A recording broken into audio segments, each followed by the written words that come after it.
Guys, welcome back to my channel. आज के इस वीडियो में हम पढ़ेंगे क्लास 12 के इकोनॉमिक्स का chapter number 1 that is national income, जिसे हम अध्याय 2 में कवर अप करेंगे। बेसिकली नेशनल इनकम को और उसके रिलेटेड एग्रीगेट को, दैट इज राष्ट्रीय आय तथा संबंधित समूचीय।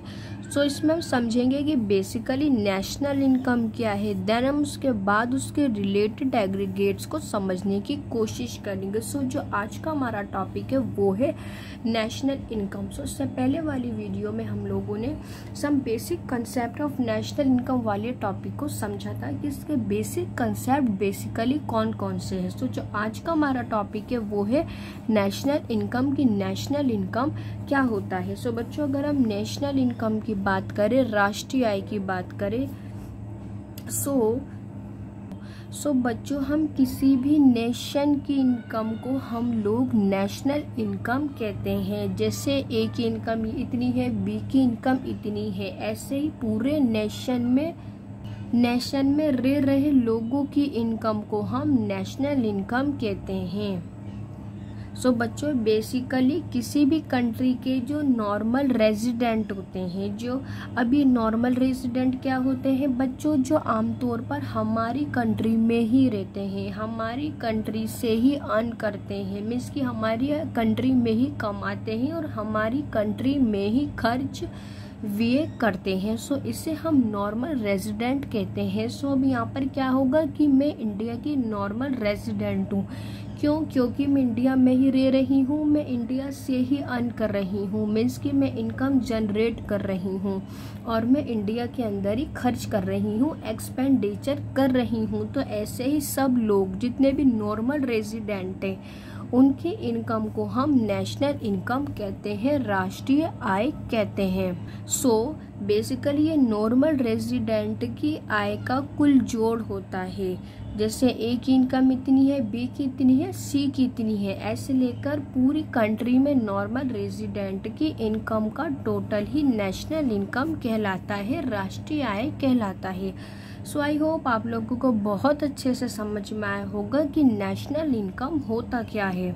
सो बच्चों, यहाँ अगर हम बात करें अपने नेक्स्ट टॉपिक की, डोमेस्टिक टेरिटरी की, एक देश की घरेलू सीमा क्या होती है। सो बच्चों, आप सभी लोगों ने इंडिया का मैप देखा होगा। आप जहाँ पे भी पॉइंट रखोगे उस पॉइंट का मतलब होगा ये हमारी कंट्री का भाग है या ये हमारी कंट्री में आता हुआ एरिया है। बच्चों, इसके अलावा जो पूरे कंप्लीट मैप होता है उसमें जितने भी एरिया हैं वो इंडिया की टेरिटरी का पार्ट है। इसके अलावा आप लोगों ने उसके आसपास आगे पीछे वाटर भी देखा होगा, यहाँ तक कि यहाँ वाटर को भी, पानी को भी डिवाइड किया गया है। लगभग हमारी कंट्री की अगर हम इंडिया कंट्री की बात करें तो लगभग 200 नॉटी मीटर तक जितना भी पानी का पार्ट है वो भी हमारा है। सो कहीं पर भी हम पॉइंट रख दें इंडिया के मैप में ऊपर से लेके नीचे तक और 200 नॉटिकल मीटर तक, माइल तक जहाँ भी हम पॉइंट रख दें वो इंडिया की कंट्री का पार्ट है। सो आई होप आप लोगों को बहुत अच्छे से समझ में आया होगा कि बेसिकली एक देश की घरेलू सीमा डोमेस्टिक टेरिटरी होती क्या है। सो बच्चों, इसके अंदर यहाँ से बहुत इंपॉर्टेंट पॉइंट शुरू होता है कि डोमेस्टिक टेरिटरी के अंदर एक देश की घरेलू सीमा के अंदर क्या क्या शामिल किया जाता है, इसमें क्या क्या सम्मिलित किया जाता है। सो बच्चों, यहाँ से फर्स्ट पॉइंट शुरू होता है कि राजनीतिक सीमाओं का भूभाग, जिसमें देश की टेरिटरी वाटर्स को भी सम्मिलित किया जाता है। मीन्स कि बच्चों, लगभग अगर हम इंडिया के वाटर की बात करें कि हमारा पानी में कितना पार्ट होगा तो वो लगभग 200 नॉटिकल माइल तक पानी भी हमारा है। हम कहीं पे भी पॉइंट रख दें तो वो पार्ट हमारा होगा, जहाँ तक का भी पानी में 200 नॉटिकल माइल तक का है उस पर अधिकार सिर्फ इंडिया का होगा, ना कि किसी दूसरी कंट्री का। और इसी तरह हो सकता है कि उससे आगे किसी और कंट्री का पार्ट हो, 200 नॉटिकल माइल को छोड़ करके किसी दूसरी कंट्री का उस पर फिर अधिकार होता है, तो उसके ऊपर इंडिया का अधिकार नहीं होगा। इंडिया का अधिकार यहीं तक रहेगा जहां तक उसका 200 नॉटिकल माइल कंप्लीट होता है। या आपने मैप देखा होगा, उस पूरे पॉइंट पे कहीं भी हम पॉइंट रख दे तो वो भाग हमारे इंडिया का है, हमारी कंट्री के अंतर्गत आता है, हमारे देश की घरेलू सीमा के अंदर देखने को मिलता है। सो आई होप आप लोगों को फर्स्ट पॉइंट बहुत अच्छे से समझ में आया होगा। सो बच्चों, अगर हम दूसरे पॉइंट की बात करें तो उसने बोला है कि विभिन्न देश के विभिन्न वर्ल्ड में चलाए जाने वाले एयरक्राफ्ट होगा, हेलीकॉप्टर होगा, एयरप्लेन होगा, शिप्स होगा, जिसे हम जलयान भी कहते हैं। तो कहने का मतलब ये हुआ कि ये जो एयरक्राफ्ट और शिप है वो इंडिया की कंट्री का पार्ट होगा। लेकिन आप लोगों को ये पॉइंट बहुत अच्छे से याद रखना है कि वो इंडिया का पार्ट एयरक्राफ्ट और शिप तब होगा कि अगर उसे कोई ऑपरेट जो है, उसका जो मालिक है वो इंडिया से है। मीन्स कि एयरक्राफ्ट का मालिक और उस शिप का मालिक इंडिया का है, इंडिया की कंट्री का है, उसे इंडिया की कंट्री का कोई अधिकार ऑपरेट कर रहा है, तो तब उस एयरक्राफ्ट और शिप के ऊपर अधिकार जो है वो इंडिया का होगा। जैसे एग्जाम्पल के लिए इसने बोला है कि जापान और कोरिया के बीच भारतीय शिप चलाई जा रही है, एक इंडियन शिप यहाँ पर चलाई जा रही है जापान और कोरिया के बीच में। लेकिन जो शिप है, वो जो शिप पर जो अधिकार होगा बच्चों, वो इंडिया का अधिकार होगा, क्योंकि जो उसका ऑपरेटर है वो इंडिया की कंपनी से, उसका जो मालिक है वो एक इंडियन है, इंडियन कंट्री से है। अब इसी तरह इंग्लैंड और कनाडा के बीच इंडिया द्वारा चलाया जाने वाला एक एयरक्राफ्ट है। मीन्स कि वो इंग्लैंड और कनाडा के बीच में चलाया जा रहा है। बट जो एयरक्राफ्ट है बच्चों, जो जहाज़ है वो इंडिया के द्वारा ऑपरेट किया जा रहा है, उस पर इंडिया का अधिकार है। तो उसका मतलब ये होगा कि वो किसी इंडिया के अधिकारी द्वारा ऑपरेट किया जा रहा है, तो वो भारत की घरेलू सीमा का ही अंग होगा। क्यों होगा? तो ये पॉइंट आप लोगों को बहुत अच्छे से याद रखना है, क्योंकि उसके ऊपर इंडिया का कोई मालिक, क्योंकि उसे इंडिया का मालिक ऑपरेट कर रहा है, उस पर इंडिया का अधिकार है। वो इंडिया की तरफ से आया गया एयरक्राफ्ट और शिप है, उसे इंडिया का ही कोई मालिक ऑपरेट कर रहा है, वो जहाज़ का मालिक है, तो वो भारत के घरेलू सीमा के अंग में इंक्लूड होगा। भले ही वो जापान और कोरिया के बीच में चल रहा है, लेकिन जो उसे ऑपरेट करेगा, जो उसे ऑपरेट कर रहा है वो इंडिया का मालिक है, इंडिया का ही अधिकारी है। सो आई होप आप लोगों को सेकंड पॉइंट भी बहुत अच्छे से समझ में आया होगा। अब हम इसका थर्ड पॉइंट स्टडी करते हैं। मछली पकड़ने की नौकाएं आप लोगों ने देखी होंगी, बेसिकली वो बड़ी बड़ी वो नेट्स टाइप होती हैं।